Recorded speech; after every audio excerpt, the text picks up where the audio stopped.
Republican Arizona Senate candidate Kari Lake joins us now to talk about this. Kari, they're shameless. They're standing on the stage with a man that's taken in tens of millions from Russia and China and Ukraine and Romania, and they're talking about an opponent who's been convicted of 34 felonies for putting the wrong label on a check. It's unreal.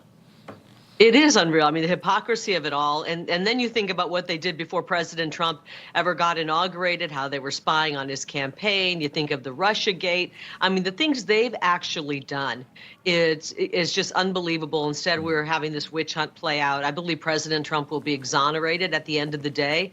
And I think more and more bad news will come out on, I think, Obama, actually, as well as Joe Biden. The question is, will we ever see justice? Yeah, it's so tough to. I mean, we're the good guys. We haven't been convicted of 34 counts. I mean, they're such frauds, and I really do think that a plurality of this country sees it now. It's been a hell of a fight the last 8 years to open people's eyes to this kind of this matrix that we all live in, that's controlled by the media, that has their agenda at heart. It is something else. It's really scary, though, how fraudulent the Democrat Party's messaging has become. They're willing to do or really say anything at this point to hold on to power. We just saw this hedge fund executive, Sean McGuire from Sequoia Capital, also Bill Ackman, who's been a big voice and very influential person in these last few months, admitting that they were duped initially by the left's one of their many lies about Trump, calling the neo-Nazis very fine people after Charlottesville. They went back. They actually watched the tape themselves, which nobody ever does. They always just watch the clip. They actually watched what he said. And these are both guys that are backing Trump in this election and are admitting that for years they were duped by this nonsense about him making that claim, which was never true. Well, the gaslighting of the media, it's been so powerful. It kept people almost under a trance in some ways in this country. And when you wake up to the lies that the fake media and the mainstream media has told, when you wake up to it, it's overwhelming. And I'm glad to see, even this late stage, that they're finally waking up to it. And, you know, sometimes I feel for people who have TDS, Trump derangement syndrome.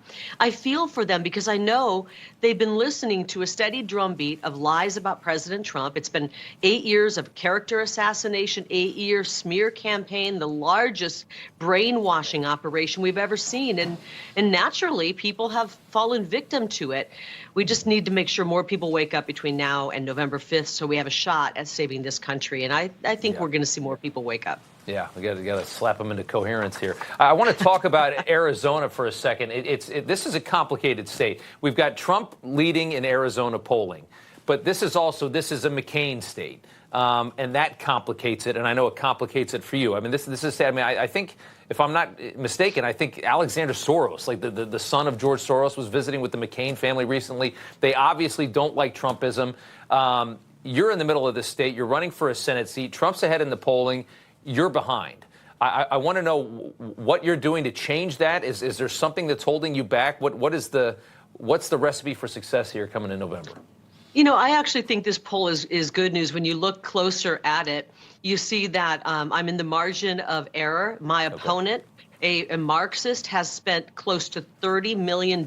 We've spent a few million. He's just carpet bombing the airwaves with lies and ads trying to paint him as a moderate when he's actually a Marxist. Right. They've got to be in a panic. All of that money is not working. I'm right there tied up with them when you look at the margin of error. And when you look at the number of Republicans that were polled in this, we have an 80% Trump Republican. 80% of the Republicans in the state are Trump Republicans. Only 50% of the Republicans polled in this poll were Trump Republicans. So I think we're doing really well. I'm excited about it because I'll tell you what, we're on the right side when it comes to solutions. The number one issue in Arizona is now the economy. It is so bad here, people can't afford to get by. They can't afford day-to-day, week-to-week to get by. Right. And we know that it was Ruben Gallego and it's Joe Biden who've sent us into this tailspin when it comes to our economy and the rising inflation costs that are just making it so hard. They've also screwed up the border, anything they touch. So we're feeling very confident in the polls. I believe that we're going to see our poll numbers go up. Gallego has maxed out at something in the 40s. He can't get above 50, and I don't think he will be able to because everyone knows he's voted with Joe Biden 100% of the time. and all of the chaos that came with it. Kari Lake, thank you so much. He's Nancy Pelosi with a beard. That's a scary thought. Kari, good to see you. Thanks so much. We appreciate it. Thank you so much.